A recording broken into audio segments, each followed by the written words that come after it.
Des outils d'intelligence artificielle viennent d'être intégrés à Elementor et vous pouvez les utiliser gratuitement. Vous pouvez générer du texte, des images et même du code personnalisé et ça sera directement intégré sur vos pages. Dans cette vidéo, je vais donc faire un tour complet de toutes les fonctionnalités d'intelligence artificielle avec Elementor. Je vais les comparer avec ChatGPT et à la fin de la vidéo, je vous donnerai mon avis. Pour pouvoir utiliser l'intelligence artificielle avec Elementor, il vous suffit d'avoir la version 3.13 ou une version supérieure et ça fonctionne même avec la version gratuite d'Elementor. Ensuite, vous avez juste à créer une nouvelle page ou vous rendre sur n'importe quelle page de votre site et vous verrez que pour la plupart des widgets, on a maintenant un petit bouton pour générer du texte avec l'intelligence artificielle. Donc je vais glisser un éditeur de texte classique. D'ailleurs, petite remarque, vous pouvez voir que l'interface d'Elementor dans la dernière version a légèrement changé. Donc je ferai peut-être une vidéo à l'occasion pour présenter la nouvelle interface. Dites-moi en commentaire si ça vous intéresse. Et donc là, vous voyez que j'ai mon widget texte et ici, j'ai un petit icône avec des étoiles. Et en fait, à chaque fois que vous avez cette icône, ça veut dire que vous pouvez générer du texte, des images ou du code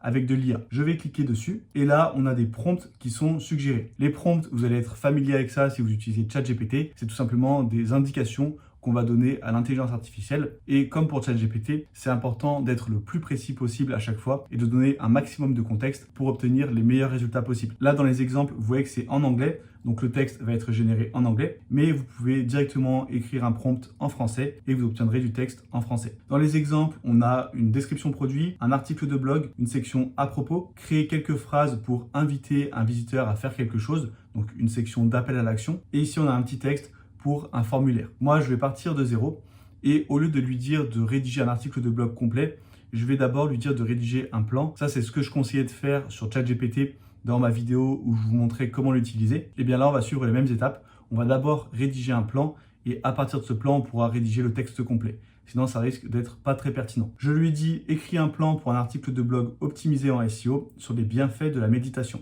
On va cliquer sur générer et voilà, on a le plan qui a été généré en français. On a l'intro avec l'annonce du sujet, les bienfaits de la méditation, l'importance de la méditation dans notre vie quotidienne et l'introduction du plan de l'article. Ensuite, on va lire juste les grandes parties. Donc, qu'est-ce que la méditation et comment ça marche? Les bienfaits de la méditation sur la santé mentale, les bienfaits de la méditation sur la santé physique et comment commencer à méditer. Donc, les étapes et les astuces. Donc là, on a un plan qui est plutôt pas mal, c'est assez complet et surtout ce qui est bien, c'est qu'à la fin, c'est orienté vraiment sur la pratique. Donc on va donner des conseils concrets au lecteur et même là, on a les bienfaits qui sont divisés en bienfaits mentaux et en bienfaits physiques. Donc on a un plan qui est tout à fait pertinent et qu'on pourrait utiliser pour un article de blog. Maintenant, ce qu'on va faire, c'est qu'on va lui demander de générer l'article de blog et on va voir ce qu'il nous donne. Contrairement à ChatGPT, on ne peut pas utiliser les anciens prompts pour discuter avec lui et améliorer du texte au fur et à mesure. Donc par exemple, le plan, là, je ne peux pas lui dire « suis ce plan » directement. Je suis obligé de le prendre et de le copier pour ensuite le mettre dans un nouveau prompt. Donc ça, c'est un peu l'inconvénient, c'est que ce n'est pas sous forme de chat. Donc à chaque fois, si vous voulez faire plusieurs prompts, vous repartez de zéro. Si je descends un petit peu, on a d'autres options ici qu'on verra un peu plus tard. Dans un premier temps, je vais cliquer sur « New Prompt ». Et là, du coup, je vais lui dire « Écris un article de blog optimisé en SEO ». Hop, là, j'enlève et je vais marquer « En suivant ce plan ». Puis, je vais mettre le plan qui m'a généré.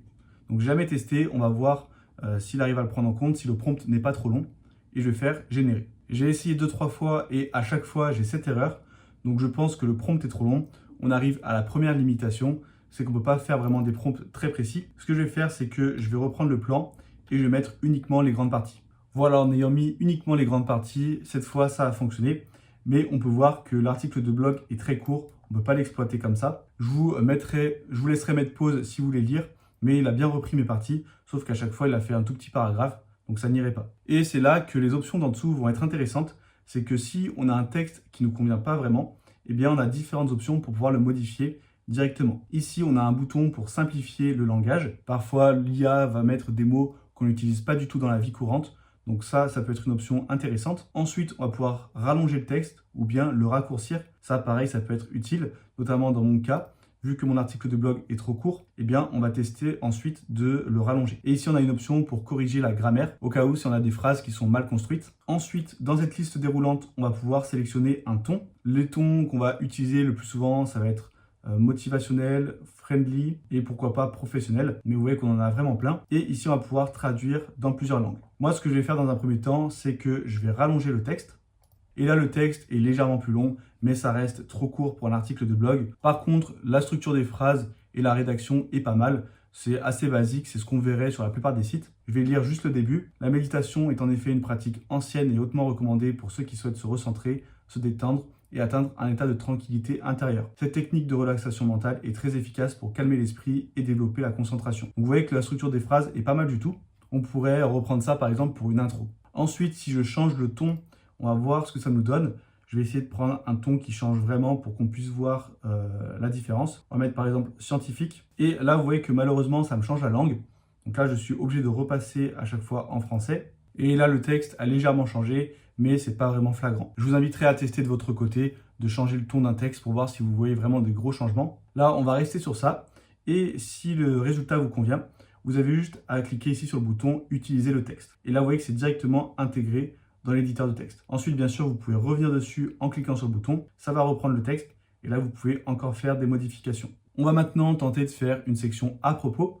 Je vais prendre un nouvel éditeur de texte juste en dessous. Et là, dans mon prompt, je vais lui dire « Je suis un coach sportif. Écris une section à propos qui donne envie de prendre un coaching et qui prouve mon expertise. Soit inspirant et encourageant. » Et là, surtout, je lui donne des informations précises pour que la section à propos corresponde vraiment à mon profil. Ça, c'est ce que je vous disais tout à l'heure. Soyez vraiment le plus précis possible et donnez le plus d'infos possible. Du coup, je lui dis, j'ai 3 ans d'expérience, j'ai coaché 150 élèves et je suis diplômé du BPGEPS. On va prendre ce prompt et on va voir ce que ça donne. Ici, je clique sur le bouton d'IA et je mets mon prompt. On va voir ce que ça donne. Alors, on a vous cherchez à améliorer votre condition physique et à atteindre vos objectifs sportifs. Là, c'est bien, on commence avec une question qui interpelle le lecteur. Avec mon coaching, je peux vous aider à y parvenir. Fort de mes 3 années d'expérience en tant que coach sportif, j'ai coaché plus de 150 élèves et j'ai obtenu le diplôme du BPGEPS. Ici, on donne envie de suivre le coaching puisqu'on dit qu'il y a des exercices variés, adaptés au niveau et aux objectifs. On s'assure d'avoir un suivi personnalisé. Vous voyez qu'avec ce prompt, eh bien, on a quand même un résultat qui est plutôt pas mal. Franchement, cette section à propos, elle est mieux rédigée que la plupart des sections qu'on peut voir sur des sites internet. Donc là, on pourrait tout à fait prendre ce texte, ne pas y toucher et l'utiliser pour notre section à propos sur une page d'accueil par exemple. On a juste quelques petits détails, par exemple ici on dit fort de mes 3 années d'expérience.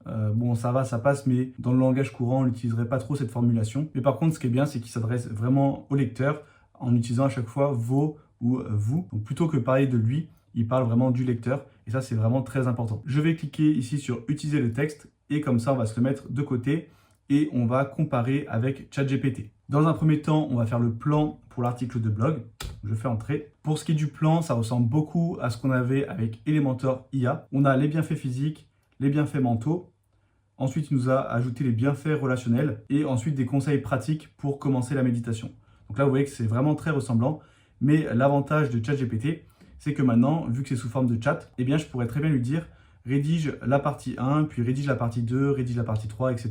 Et là, le texte serait beaucoup plus long que ce qu'on a obtenu avec Elementor et on pourrait directement obtenir un article de blog, ce qui n'était pas possible avec l'IA d'Elementor. Donc de ce côté-là, ChatGPT est le gagnant. Et maintenant, on va mettre le prompt pour le coach sportif. Là, vous voyez qu'on a quelque chose de beaucoup plus long, limite même un peu trop long, à moins que ce soit pour une page dédiée. Mais si c'est juste pour une section ou un paragraphe dans une page d'accueil, par exemple, ça serait trop long.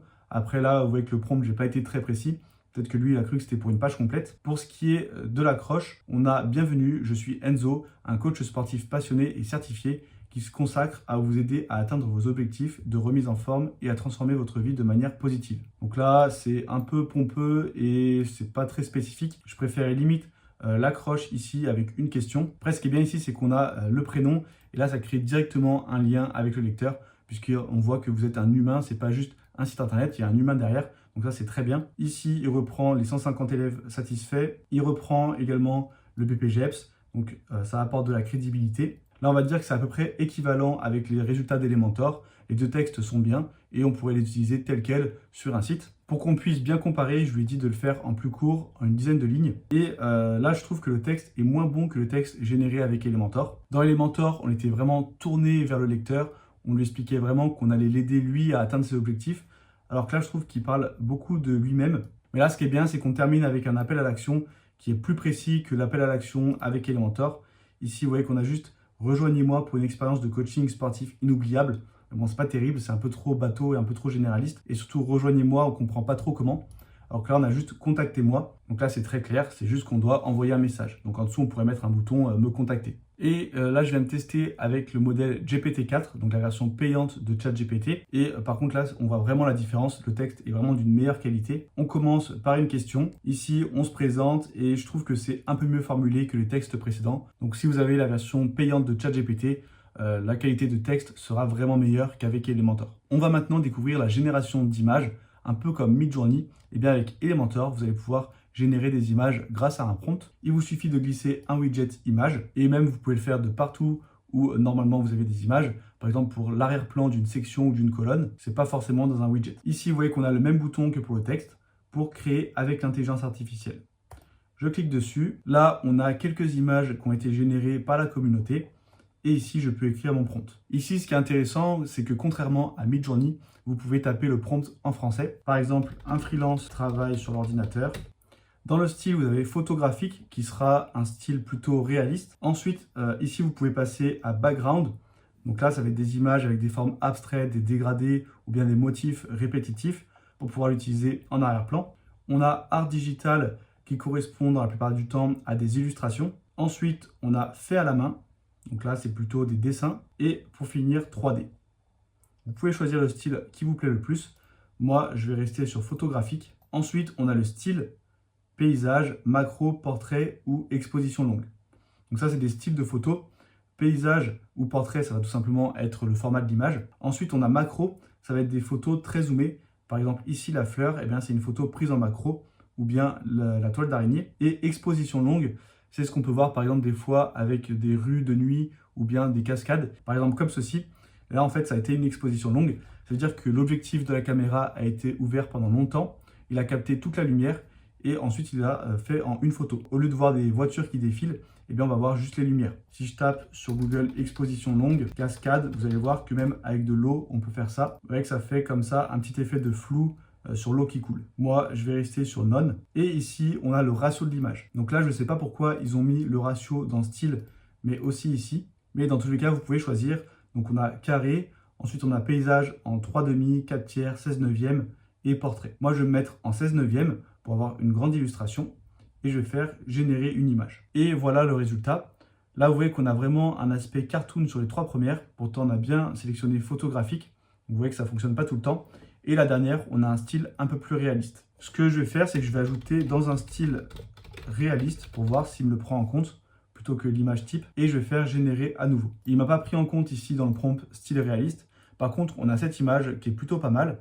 Moi, à chaque fois, quand vous allez générer des humains, il y aura des problèmes sur les doigts. Par contre, pour les illustrations, c'est très bien. Ça, pour avoir ce type d'illustration, avant, il fallait payer. Et là, vous voyez que vous pouvez les générer gratuitement. Donc, ça va être très intéressant. Une fois que vous avez une image qui vous plaît, par exemple, on va dire celle-ci, eh bien, soit vous pouvez l'utiliser et on va l'intégrer directement sur votre site, soit vous pouvez cliquer sur Zoom pour la voir en plus grand, soit ici, vous avez un petit crayon pour pouvoir l'éditer.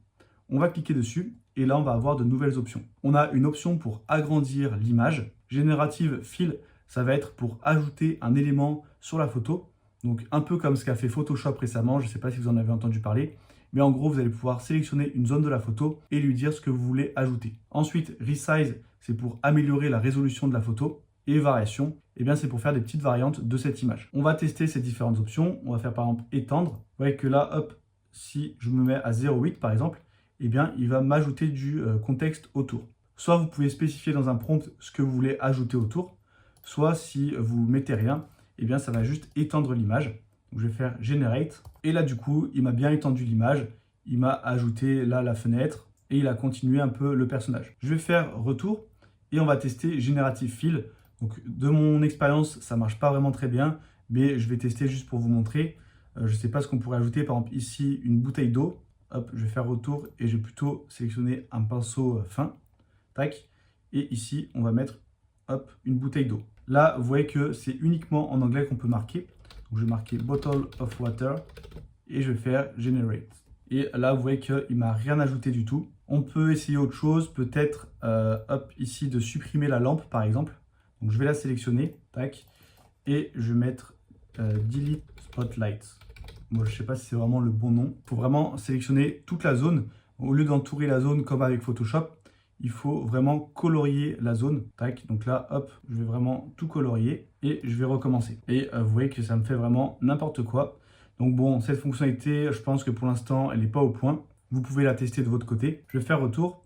Ici, on a Resize. Donc là, on va pouvoir améliorer la définition. Bon, c'est pas très utile dans mon cas. Et variation pour faire des variantes. J'avais fait quelques tests, donc j'ai une autre image. Mais en tout cas, une fois que vous avez terminé vos modifications et que vous avez une image qui vous plaît, eh bien à chaque fois, vous avez un bouton ici pour utiliser l'image. Si vous avez terminé vos modifications, mais que vous vous retrouvez ici, vous voyez que vous n'avez pas directement un bouton pour utiliser l'image. Et si vous fermez ou vous faites retour, ça va supprimer l'image. Donc faites bien attention. Ce que vous pouvez faire, c'est par exemple faire Resize pour générer d'autres images qui seront exactement les mêmes, sauf que la résolution sera un peu améliorée. Là, je peux faire Utiliser et vous voyez que je me retrouve avec mon image. Ce que je vais faire, c'est que je vais tester un nouveau prompt avec coach sportif et art digital pour voir s'il me fait de bonnes illustrations. Hop, je vais passer par exemple en carré et je vais faire générer. Et là, on a des résultats. Bon, j'ai l'impression qu'à chaque fois, il ne prend pas vraiment en compte le type d'image que je veux. Parce que là, on a un style plutôt réaliste. Ici, on a des problèmes avec les mains. Et la première et la deuxième image, c'est plutôt pas mal. Bon, là, ce que j'ai fait, c'est vraiment le plus compliqué pour une intelligence artificielle, c'est-à-dire de reproduire des humains.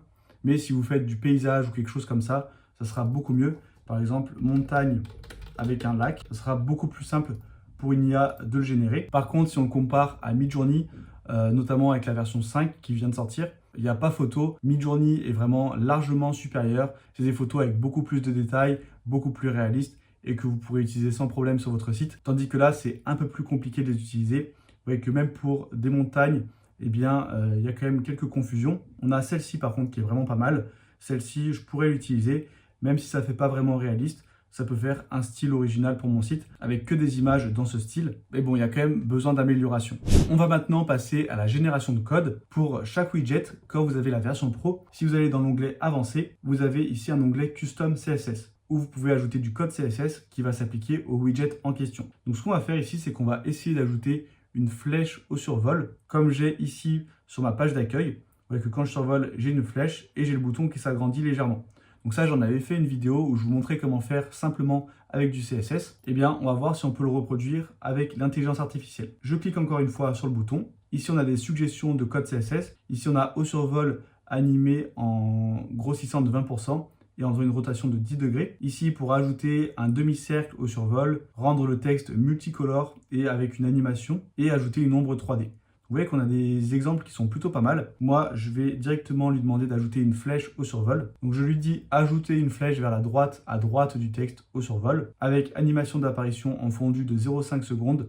Au survol, ajouter 30 pixels de padding à droite avec animation fondue 0,5 secondes. Si je fais générer le code, vous voyez ici qu'il me génère du code CSS. Je peux faire insérer et il va me le mettre automatiquement. Et là, vous voyez qu'on a un problème, c'est que le bouton s'agrandit, mais il n'y a pas la transition et surtout, on n'a pas la flèche. Et là, vous voyez que du coup, je suis obligé de repartir de zéro puisque contrairement à ChatGPT, c'est pas un chat. Donc, pour le code, c'est vraiment pas pratique, je trouve, puisque avec ChatGPT, vous allez facilement pouvoir échanger avec lui et identifier d'où viennent les erreurs. C'est notamment ce que j'avais fait dans ma vidéo où je crée un plugin WordPress avec ChatGPT. Mais là, si vous y connaissez rien en CSS, eh bien, ça va être très compliqué d'identifier l'erreur. Donc, ce qu'on peut faire, c'est faire un nouveau prompt plus basique. Par exemple, ajoute une flèche vers la droite après le texte avec une animation fondue de 0,5 secondes au survol. Je vais faire générer et là, vous voyez qu'on a bien la flèche qui apparaît avec une animation, mais elle n'est pas placée au bon endroit puisqu'elle est placée avant le texte. Ensuite, on pourrait prendre un titre et dans Avancer,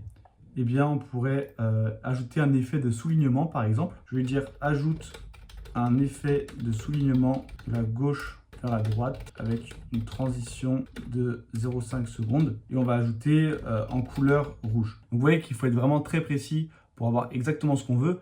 Donc déjà, ça, c'est un peu compliqué. Des fois, on n'a pas exactement en tête ce qu'on veut. Et surtout, si vous voulez qu'un prompt fonctionne vraiment, en fait, il va falloir avoir des notions en CSS pour lui donner des bonnes indications. Par exemple, lui parler de padding, de marge, lui parler d'alignement, de blocs. Il va falloir vraiment avoir les notions de CSS pour être le plus précis possible et que le code fonctionne. Si vous n'avez aucune notion, ça va être compliqué de faire du bon code CSS selon moi et du code qui fonctionne. Là, c'est pour ça que j'utilise un langage assez simple pour qu'on voit le résultat sur quelqu'un de lambda, on va dire, qui ne connaît pas le code CSS et qui veut l'utiliser. Je fais générer le code. On va faire insérer. Et là, ça m'ajoute bien l'effet de soulignement de gauche vers la droite avec l'effet de transition. Donc là, vous voyez qu'il m'a bien compris, c'est plutôt pas mal. Donc parfois, pour des petits détails, des petites animations, vous pouvez utiliser ce générateur de code. Par contre, il va falloir la version pro d'Elementor, puisque sinon, vous ne pouvez pas ajouter comme ça du code personnalisé. On va maintenant aborder le prix, puisque oui, vous pouvez l'utiliser gratuitement. En fait, c'est une version d'essai, mais vous allez être limité avec le nombre de crédits. Donc, c'est-à-dire qu'au bout d'un certain temps, une fois que vous l'aurez testé, eh bien, vous ne pouvez plus générer du texte, des images ou du code avec l'IA. Donc j'ai essayé de chercher, mais Elementor ne précise pas au bout de combien de crédits ou au bout de combien de temps. Il dit juste que c'est une version d'essai. Et même s'il ne donne pas le nombre de crédits qui sont disponibles, ici vous pouvez voir à quel niveau vous allez utiliser la version d'essai. Moi on peut voir que je suis à 99%, donc je vais bientôt être bloqué, sachant que je ne l'ai pas vraiment beaucoup utilisé. Je l'ai utilisé avant de tourner la vidéo un petit peu et pendant la vidéo. Vous voyez que la version d'essai prend fin assez vite. Et ensuite donc, si vous voulez passer à la version payante, il va falloir cliquer ici sur mettre à niveau, puis avoir Elementor AI. Je clique dessus et là vous voyez que le prix est quand même assez raisonnable, 3 $ par mois ou 8,25 par mois pour avoir 50 000 crédits. Et si je clique ici sur le petit bouton, on peut voir qu'un texte génère un crédit, le code un crédit et une image 33 crédits. Donc vous voyez que vous pouvez générer énormément de texte et de code, 18 000 et 540 images. Et faites bien attention par contre, c'est pas mensuel, c'est annuel. Donc 540 images annuellement, c'est pas non plus énorme, étant donné qu'on doit faire plein de tests pour obtenir vraiment ce qu'on veut. Eh bien, si vous faites des images, ça peut partir assez vite. Et quitte à payer, je conseillerais vraiment de prendre Midjourney plutôt que Elementor IA si vous voulez faire des illustrations ou des images. Et pour ce qui est du texte, eh bien, c'est pareil, je ne vous conseille pas vraiment de payer Elementor AI. Autant utiliser la version gratuite de ChatGPT qui sera au même niveau, voire meilleure dans certaines situations, si on veut discuter avec elle ou faire un prompt très long. Puisque la promesse de base d'Elementor AI, c'est de vous faire gagner du temps en ayant l'intelligence artificielle qui est directement intégrée dans vos pages et donc que vous n'ayez pas besoin par exemple de faire des copier-coller depuis ChatGPT. Mais au final, vu qu'on ne peut pas échanger et avoir un chat avec Elementor et qu'on doit repartir à chaque fois de zéro pour nos prompts et surtout que certaines options, eh bien, ça va changer la langue, ça va passer en anglais. Donc on va devoir générer un texte, faire des modifications, ensuite le traduire à chaque fois. Au final, vous allez perdre plus de temps que si vous le faites directement sur ChatGPT et qu'ensuite vous faites un copier-coller. C'est pour ça qu'à ce stade, je trouve que Elementor IA n'est pas vraiment très intéressant, surtout quand on l'utilise en français. Selon moi, même la version gratuite de ChatGPT est mieux puisqu'on peut discuter avec lui et faire des prompts vraiment très longs. Ce que je vous invite à faire, c'est de tester Elementor AI pour vous faire votre propre idée avec la version gratuite, mais je ne vous conseille pas forcément de passer à la version payante. Pour cela, il va falloir attendre encore quelques mois, je pense, le temps que ça se développe vraiment et que ce soit plus performant au niveau du texte et des images. Vous pouvez télécharger gratuitement les 17 ressources WordPress indispensables. C'est une liste des meilleurs thèmes, outils et plugins pour bien débuter sur WordPress. Et si vous voulez développer vos compétences sur WordPress, abonnez-vous à cette chaîne pour ne louper aucun tuto.